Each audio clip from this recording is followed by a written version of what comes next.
মিষ্টি পিঠার পাশাপাশি ঝাল পিঠাও কিন্তু বেশ জনপ্রিয়।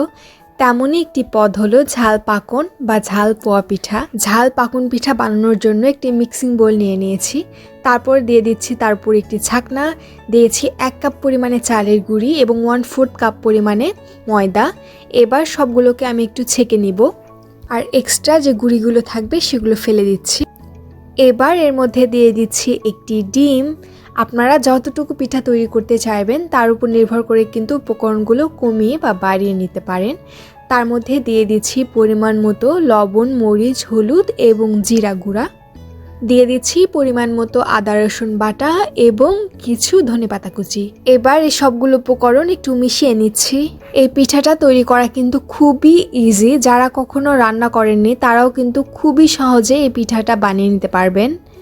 তারপরে এর মধ্যে দিয়ে দিচ্ছি আমি লিউকওয়ার্ম ওয়াটার, অর্থাৎ কুসুম গরম পানি।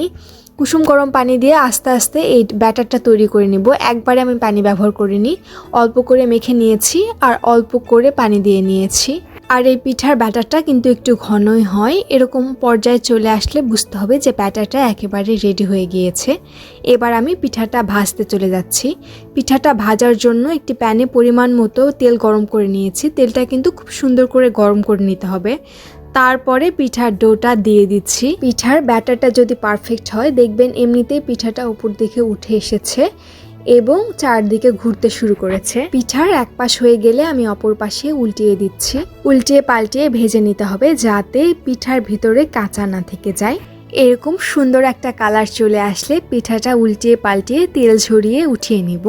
ব্যাস, আমি এবার সার্ভ করে নিয়েছি। এই পিঠাটা কিন্তু মাংসের ঝুড়া অথবা টমেটো সস দিয়েও সার্ভ করতে পারেন, অথবা খালিও খেতে পারেন। এই পিঠাটা খেতে কিন্তু খালিও অনেক মজা।